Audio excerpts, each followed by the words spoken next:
Okay, welcome everyone on this first part of the class on web programming, and this video is about the very general introduction on HTML and CSS. And first, let's start with HTML. So what is HTML? So HTML stands for Hypertext Markup Language. HTML is actually a descriptive language using tags, which are called markups. So this explains the M. Here you can see an example of HTML code, and each element between the angle bracket are the tags. And these tags and text can handle links to other pages, and this was called in the early time of internet hypertext, and this explains the HT from HTML. So if we look to this file, we have actually a structure that we will meet in all the HTML code. First, there is the initial tag, which is doctype HTML, which indicates that the rest of the code will be written in HTML5. Then there is the HTML content, which is itself split into two parts. The first part in gray is the header that will contain metadata, such as the title, but it can be also some keywords, the author, some file to load, and so on. These metadata, they are not displayed, but they can be used to have more information about the content of the page. And after, there is the body of the code, and this body is actually the content that will be displayed when looking at the corresponding web page. So the objective of the HTML code is to be actually read and displayed as a web page by a browser, a web browser. So if we go into some more details, you have an HTML file, which is basically a simple text file with an extension .html. If you open the HTML file with your web browser, such as Firefox or Google Chrome, then the HTML code is read, or more precisely, we say that it's parsed. Parsing a code means that the textual code is converted into an internal data structure in memory, so that the instruction can be manipulated and executed. And finally, once this code is parsed, the browser displays the result in its own window.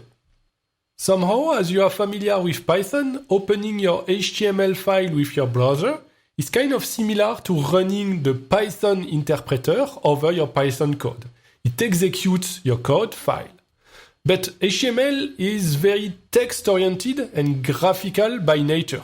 While the result in Python is often print statement displayed on the command line, here the result is the text or the image displayed inside your browser.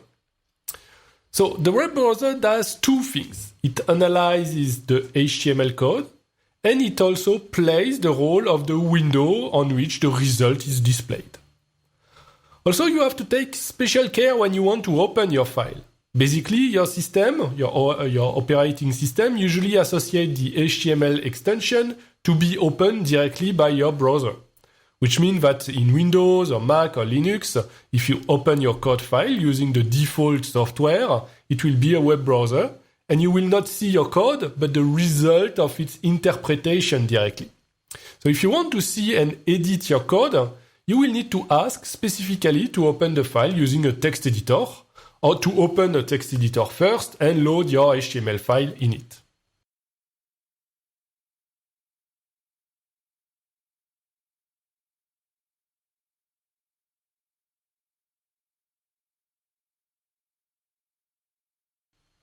So now a few words about web browsers.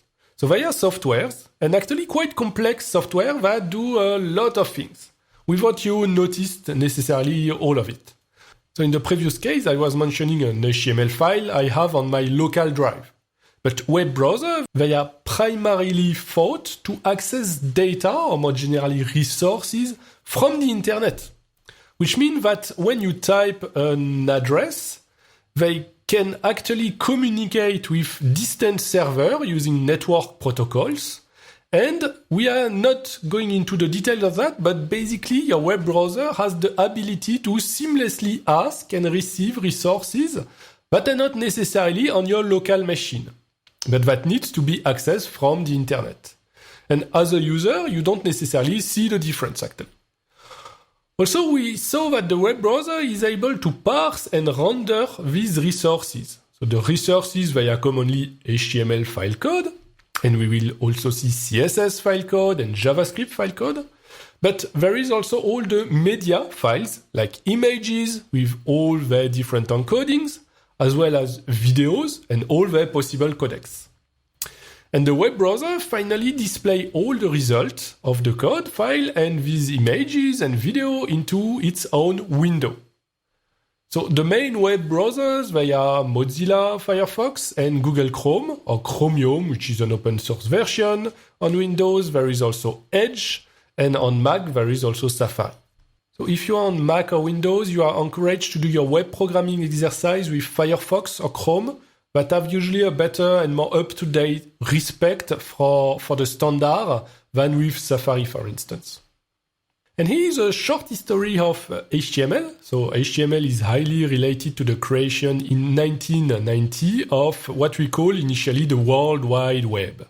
So this World Wide Web has emerged from the formatted text document using HTML tags and embedding the links to navigate between web pages. Then HTML had several evolutions. So in 95 there was HTML2, in 97 HTML3, then 4, in 2000 the XHTML arrived, and in 2007 HTML5 arrived. And actually today it's still HTML5, but we basically stopped to do version numbering of HTML, and it's more something called like a living standard, meaning that the current version of HTML actually constantly evolve, but we don't change anymore the number of the version. So these updates, they are handled by the consortium, which is named WHATWG, Web Hypertext Application Technology Working Group. And as we don't make the version number change, we often just say HTML nowadays, instead of precising that it's HTML5. Okay, so there is often the question whether HTML is a programming language or not. So HTML is actually a textual way to describe the structure and the content of a document. What I mean by structure is, for instance, the decomposition of a document into parts. Header, navigation, body, footer, the notion of title, the notion of subtitle, and so on, the type of some content like image, video, code, and the relative importance of these elements, like emphasize some element, make it strong, make it irrelevant. But HTML is not a programming language able to automatize tasks. There is basically no variables, there is no loop structure, no conditional, no include, import, and so on. So in pure HTML, everything you see has to be fully described in the HTML code. But we will see in 4 weeks, actually, JavaScript. And JavaScript is actually a programming language that the web browser can execute. And it has variables, it has loops, and so on. And actually, JavaScript can be used to generate and modify HTML code dynamically. Also, I add that HTML in its recent form, so it was actually different in the previous version, it's actually now focused to describe the semantic of the document and not its appearance itself. What I mean by semantic is the fundamental meaning of the element. Like, is it actually a title? Is it an important part or not? Is it a navigation element? And so on. And this meaning is actually different from its appearance. Some title may be red and huge, some other may be blue and small. They can be placed at different parts of the window, on the top, on the left, and so on. And this graphical notion should not be directly described and mixed with their semantic. And we will see that there is another language dedicated to setting the graphical appearance of these elements, which is the CSS. So let's see now an example of HTML. You can see the code on the left and the result on the right. So the first line is in a tag h1. h1 means that it's a main title. So the opening tag is h1 in angle bracket, and then you have the content, and then you need to close the tag that you opened with a /h1 in angle bracket. Then we have the second line with h2, which is a subtitle. Then we start an element p, which is the notion of a paragraph. You see that this tag is open along several lines, and it's only closed later. So inside this paragraph, we have some text and some words that are between the tag strong and the tag S.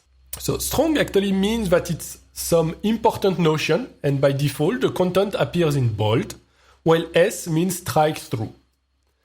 After we have again a subtitle, and we have two tags A. A is actually the tag for the links. So here we display the content some link, and if we click on this content, then the web browser will open a new page at the URL which is parameterized in the tag, which is the Google web page in this case. And similarly for the second link. And finally, we have a third subtitle and an image with the tag img. In img, we have the parameter src, the source that gives the path of the image. It can be a local path on your hard drive, for instance, or on a server, or directly a URL to any image accessible through the internet. And there is also an alt parameter, which stands for alternative, which is a textual description that can be used if the image cannot be read or for people with disabilities. Also, you can note that there is no closing tag for the image. We don't need so. An image is only a single tag that cannot encapsulate other content. So, depending on the type of the tag, if it can contain content, you have to close it. But if it cannot, like an image or a video, you don't add an extra closing tag.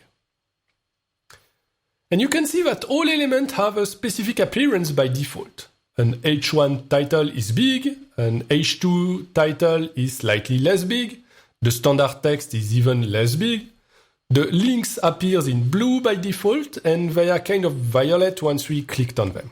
So this default appearance can be good or not, but we will see later that we can finally parameterize the appearance of each element using CSS.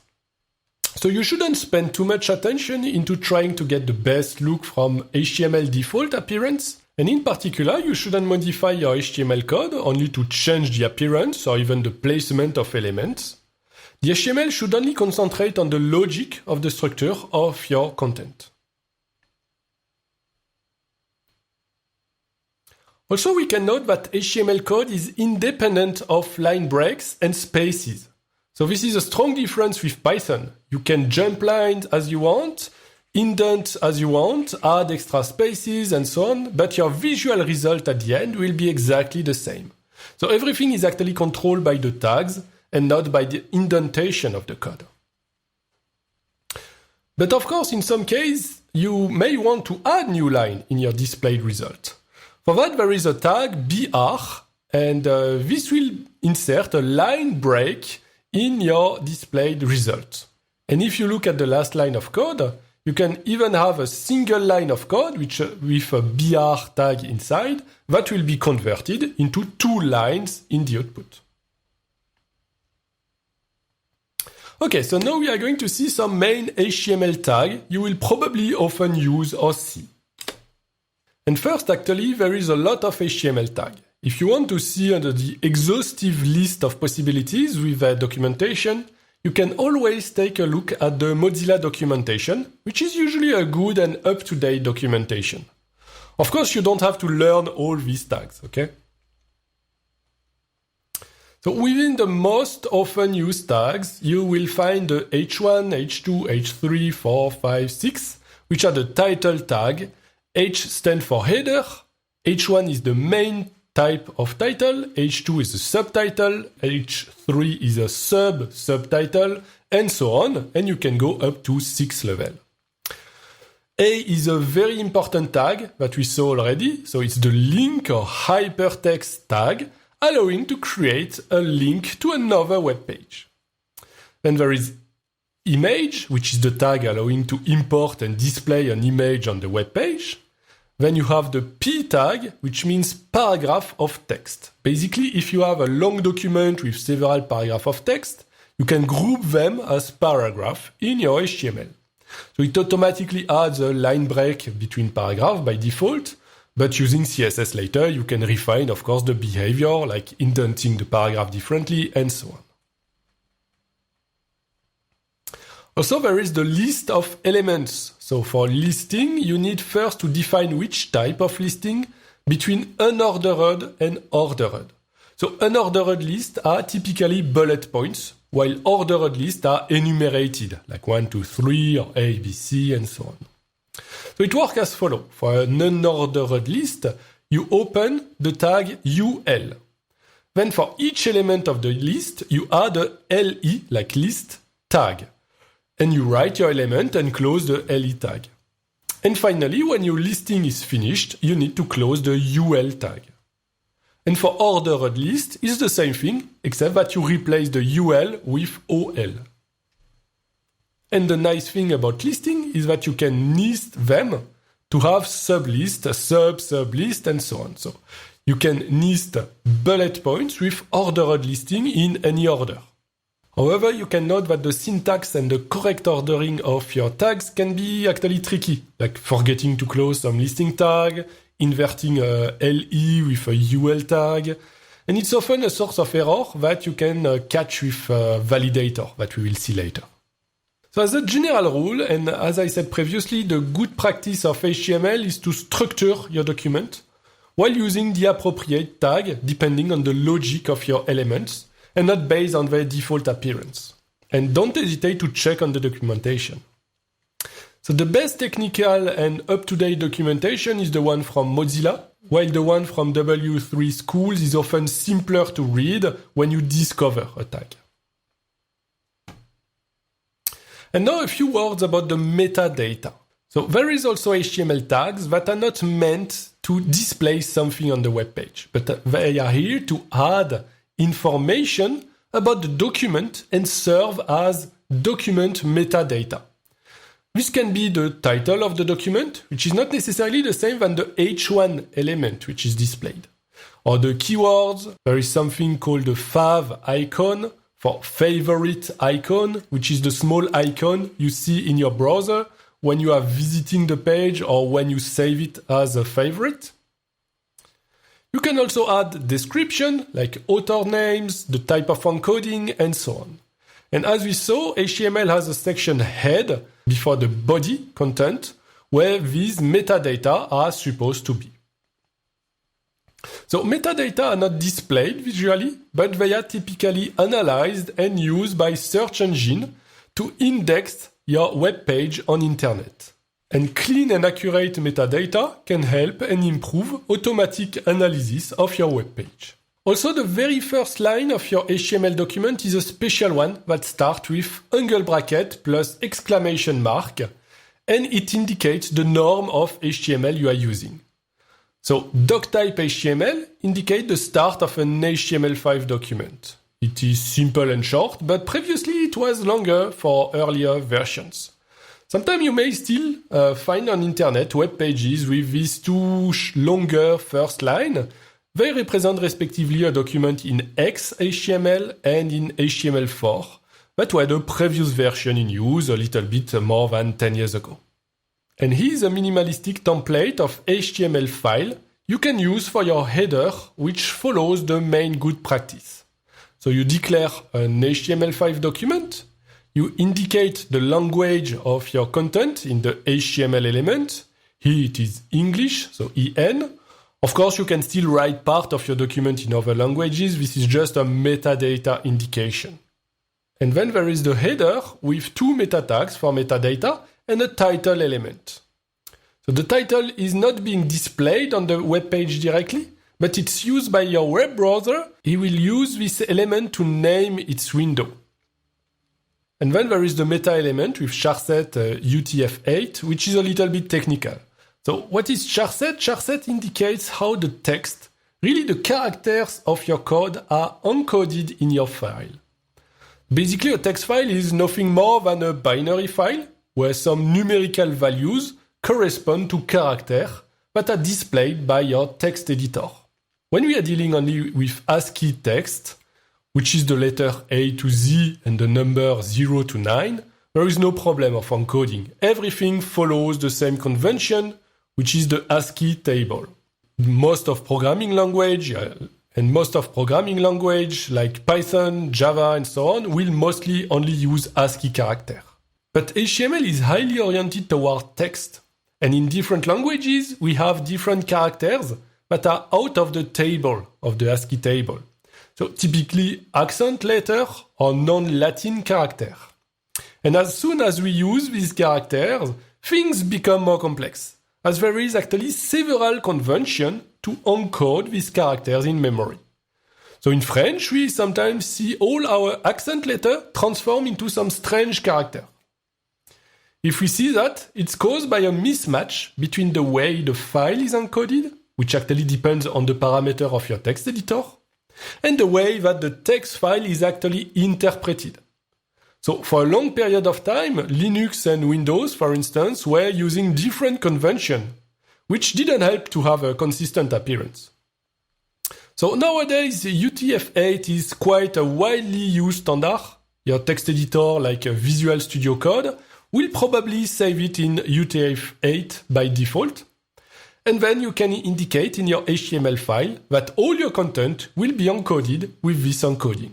Then you should be able to insert non-ASCII character without having unexpected character appearing.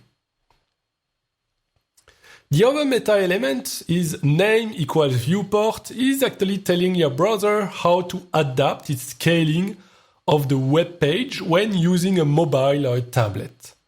These devices has various screen ratio, usually tall and with a narrow width, and they are small, which is very different from a desktop screen. So if you don't have this meta element, your web page will be displayed entirely on your small mobile screen, like on your computer. But this will be really tiny and you will have a hard time reading or clicking on the element. So these tags indicate that the browser should actually zoom inside the web page based on the screen width of your device. And this allows to have a better appearance of your website to adapt to different devices. Okay, so in the next part, we will see some general notion on how things work when you are actually loading a web page from a URL in your web browser and how web browser interpret HTML.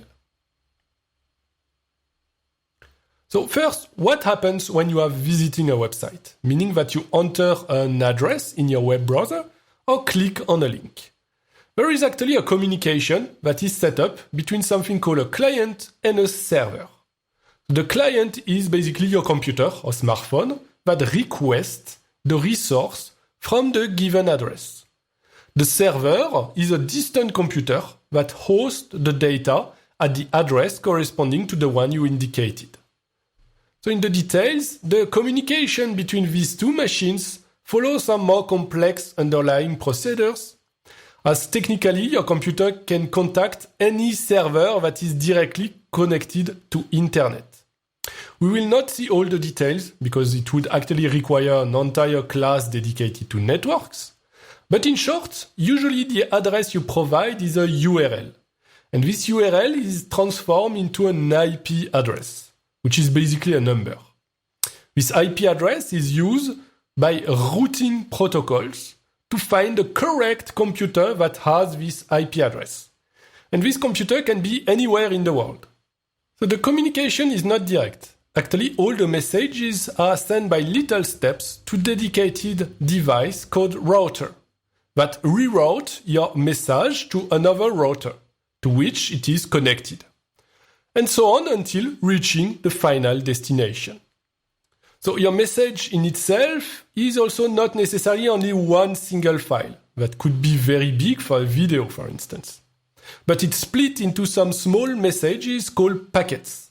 And each packet is associated to extra information like your own IP, where the server should answer, the type of communication protocol you are using, and how is encoded your message, and so on.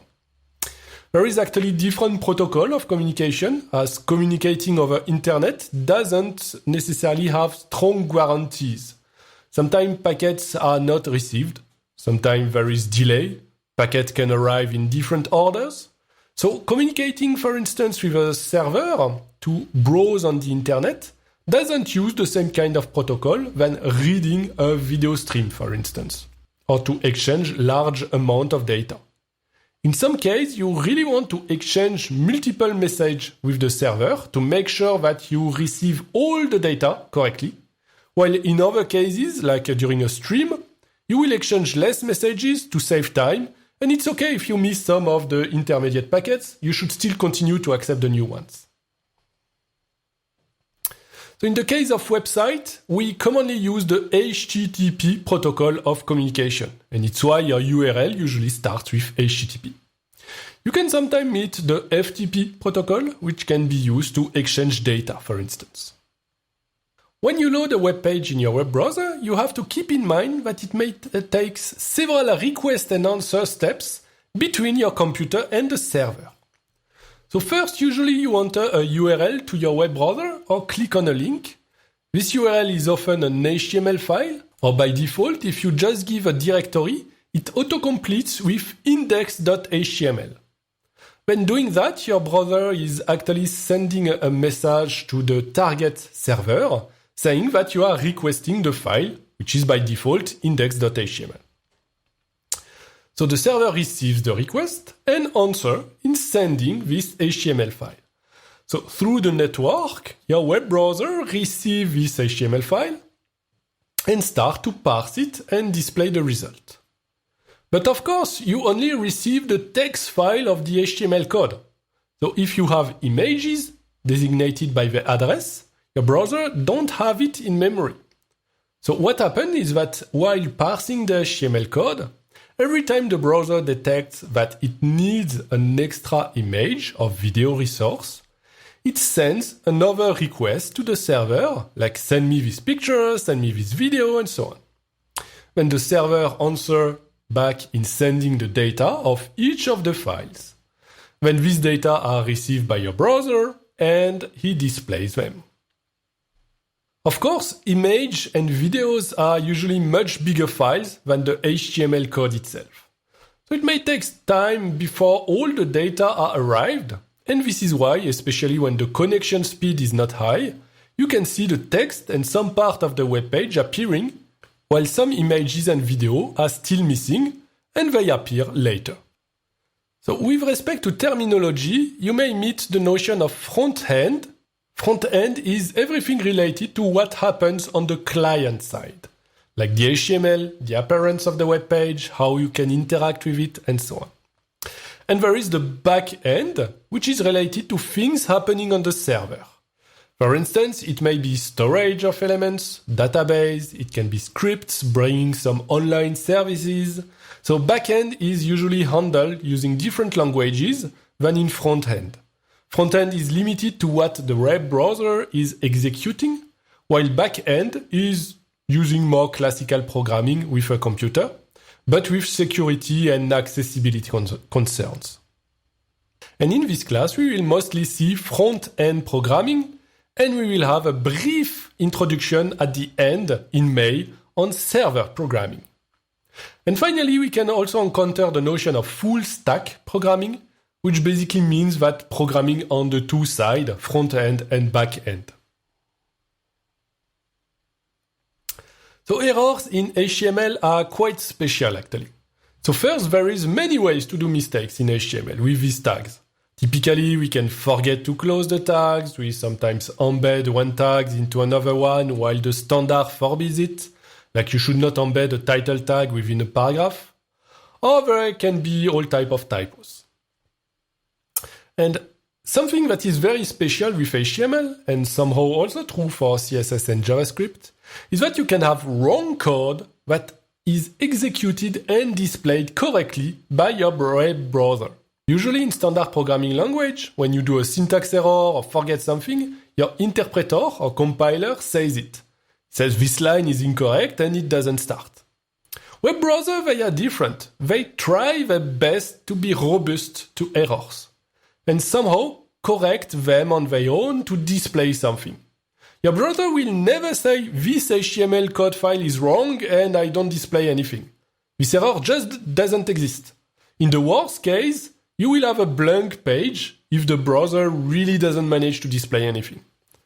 So there is actually several reasons for that. First, the web browser, they are aiming to be able to display the largest amount of internet web page as possible. So imagine that Firefox starts to say, I don't display this SNCF web page because there is a typo in the code. Then you are just going to use another web browser that can read it. So they try to be very robust to always display something. Also, there is a huge number of websites that are more or less automatically generated, sometimes with more or less bad and convoluted HTML code. There is also lots of non-expert people creating their website, and they can do mistakes, not necessarily follow good practice. And the web browser are still aiming at being able to display such websites. And finally, the standard of HTML has evolved a lot through times. Sometimes some browser like Internet Explorer was creating its own local rules. And then the browser have tried to accept all possible codes and pseudo non-standard practice too, and not to break web pages that we were able to display previously before using old standard. And of course, as a user, you don't want to be bothered by the browser saying that, oh, something is wrong in the web page you are looking at. So this correction, they are done silently.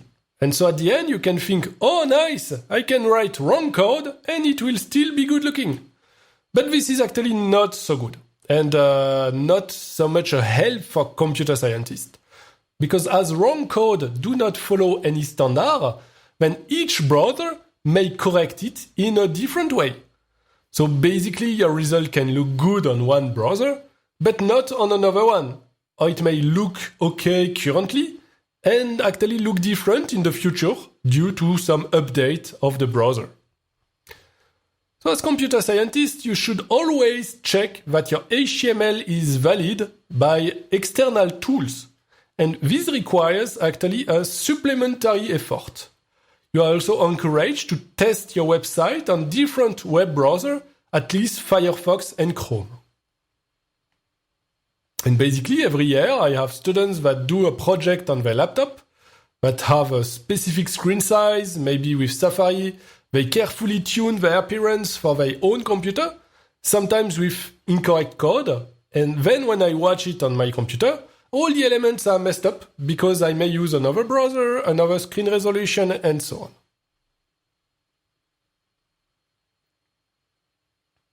So to check the validity of your code, there is a widely used website, which is validator.w3.org. So you copy-paste your code, or load your file, or enter a URL, and then this validator will indicate if you have errors in your code, missing elements, or if it's correct. And of course, you should aim at correct code. And it's particularly very important that you check your page of project before submitting it. And now we move toward the second part, and the second language actually, which is CSS, that will be used to set the web page visual appearance. So CSS stands for Cascading Style Sheet. It's a language that describes the appearance and up to some point the behavior of the elements. It works in a hierarchical manner. This is the cascading part of the name. And it focuses on the appearance, and it's totally transverse to the structure or semantic of your content. In a sense, it's fully orthogonal to HTML and complementary to it. So let's see a usage of CSS. Let us consider this simple HTML code. It has a body, inside there is a title, a paragraph, and within this paragraph there is a strong element. And we associate this HTML code to the two following CSS files. You can see the result in the bottom, and you can see that from the same HTML code, you can actually have totally different appearance in just changing the CSS file. So in the first CSS file, we say that H1 is going to be associated to the color summon, the text is going to be centered and underlined, and you can see the result on the bottom. Then it also states that the paragraph should be in blue, and the strong element should have a red border with 3 pixel width around it. The second CSS file gives other rules. It says that the entire body will have a black background, and the text should be aligned to the right. So the background of the entire page becomes black, and the CSS works in cascade, so on all the child elements. So all the text and title are now aligned to the right. You don't have to modify all elements separately as the rules are applied hierarchically. When you set the title to be yellow and in small capital letter, the paragraph to be cyan, and the strong element has a bigger size and it's in orange. So you can see that the HTML tags give you access to some degrees of freedom on the appearance, and then you can modify this appearance as you wish in the CSS.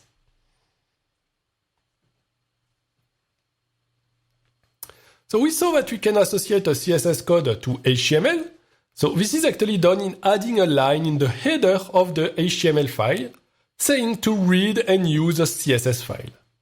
You can see an example here. So this link tag has to be added to the head of the document, and the href information is actually the path to your CSS file. You can name your file as you wish, not necessarily style. This path can also be a URL somewhere on the internet.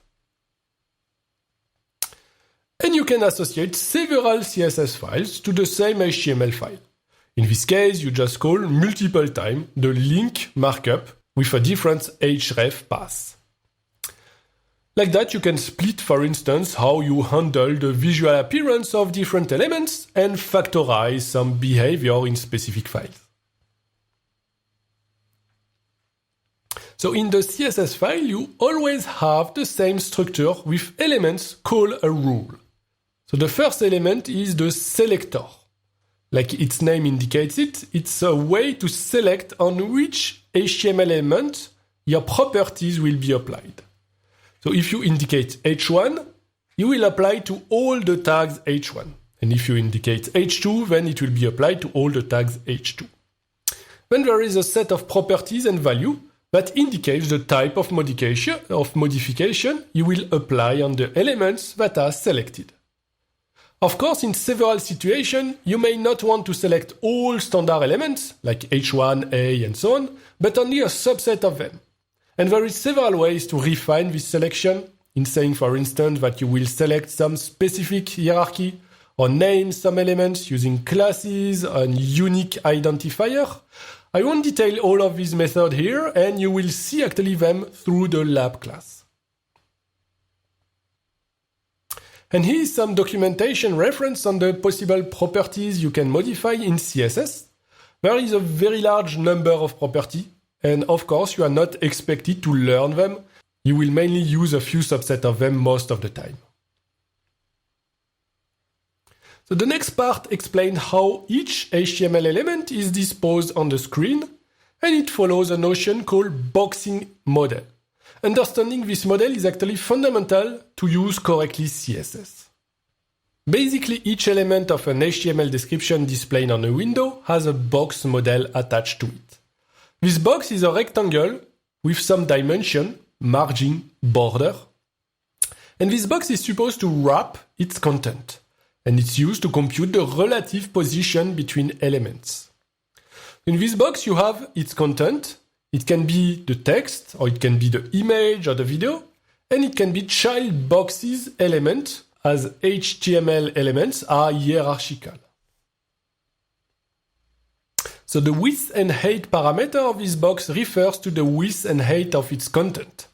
Then you have the notion of padding, border, and margin. So the border is trivial. It's a way to display the boundary of this box, and by default the border is not visible. But you can make it appear using CSS. Then the padding is the space you add between the content and the border, and the margin is the space you add between the border and the border of another box element. In CSS, you can set the margin, padding, border, width, and height properties. And you can even go in the details of selecting and modifying individually the left, the right, the top, and the down part of your box. So you can have, for instance, a red top border with a large padding in the right. Also note that we are sometimes confused by that, but the width and height are related to the size of the content. So if you increase the padding, then the size of your box will increase, even if you keep the width constant. So this was for a single box, but of course in your web page, you have a lot of boxes, and these boxes are hierarchically organized with boxes that contains other boxes and so on. So there is a hierarchical parenting, and it's very important to understand it as well. For instance, in this line, H1, this is EM important. The EM element is a child of the H1 element. And the H1 element is the parent of the EM. So note that an element can have multiple childs, but can only have one immediate parent. So in the second line, we have body H1, this is EM important, and then we end all the tags. So body is the parent of H1, and is the grandparent of EM. So in a general sense, it's actually a parent of EM, although it's not an immediate one. In the third line, H1, this is, we close H1, then we have EM important and we close EM. So actually, in this case, the EM element is not a child of F1. It's only a sibling. To be a parent, it actually needs to contain the other element between the beginning and the closing tags. And maybe more tricky when you have parameters like href in a link element. Here, href is not a child of the A element. It's a parameter of A. And then there is the notion of display associated to boxing. This notion is very important. Actually, CSS has sometimes the reputation to be like a mess where people don't know really why things look sometimes weird on the web page when they change some CSS parameter. And one of the reasons for that is an incorrect understanding on how the display property works on boxes. Actually, when you want to organize a web page, you manipulate intuitively elements from which you expect different behaviors. For instance, when you type a text, you don't expect to know or set explicitly its width and height. Text should basically flow from left to right on your web page, and the size should be automatically adapted to your text length and the font that you are using. On the other hand, when you include an image, you typically would like to set their size as a constraint, or at least their relative size. You don't want an image or a video to be necessarily displayed in its original dimension in pixel. And then if you add multiple images, they can flow one after the other from left to right. And another type of behavior are the titles. Usually we expect title to have their own line, and if you type a title and then a paragraph, or a title and a subtitle, one should not follow the other from left to right, but the title should have its own dedicated line that spans the entire window width, or at least the size of its parent element. So to adapt to such behaviors, HTML proposed three main types of display that influence how the layout of the page will appear, and they are respectively the inline, inline block, and block layout. So first we start with the block layout. Let us consider two sentences in a div tag. And here it's actually a new type of tag called div. Div is a generic anonymous tag. It's the tag we use when we don't want to associate a special meaning to the element, or when it's not available in the HTML standard tag, but for instance to apply a specific visual behavior. And so if we associate a block display to this div element in the CSS, then every time we add it in the HTML, you will have an element spanning the entire line, and what I mean by line is actually the width of a parent element. Remember that it's always hierarchical and it's always referred to the parent element. And this behavior is actually the default one for titles, and it's also the default one for div element. So in this specific case, the line display block in the CSS is actually optional, because it would be already the default behavior of the div element. Then there is an inline block behavior. Inline block follows the standard notion of the box element that you pack from left to right as you can. And otherwise, they go to the next line. With inline block elements, if you don't specify the dimensions in CSS, the size of the box automatically adapts to their content. but you can also set a specific width and height, and then the content will be constrained to fit in it, or overflow if you have too much text. An inline block is the default behavior of images, but you can force this behavior to any other element. And finally, there is the inline element. Inline elements are thought to be used for text. Text is actually made of words that flows from left to right and then top to down. These elements can have a margin on the left and right, but you cannot control the height, as the height depends on the font you are using and the height of the text line, which is a parameter you can control separately. So for inline elements, the height value doesn't constrain your text. And this can be a source of confusion. Sometimes you think that you are setting a limited height to some tag used as a container, but if your container has an inline behavior, then the value is ignored, and the text may then go out and collide with other elements. And here is an example showing the debug tools of a browser that display each box dynamically when you move the mouse over it. This is a behavior that you should be able to see in your own browser using the debug or developer mode. And now to finish, I give a few words about these debug tools.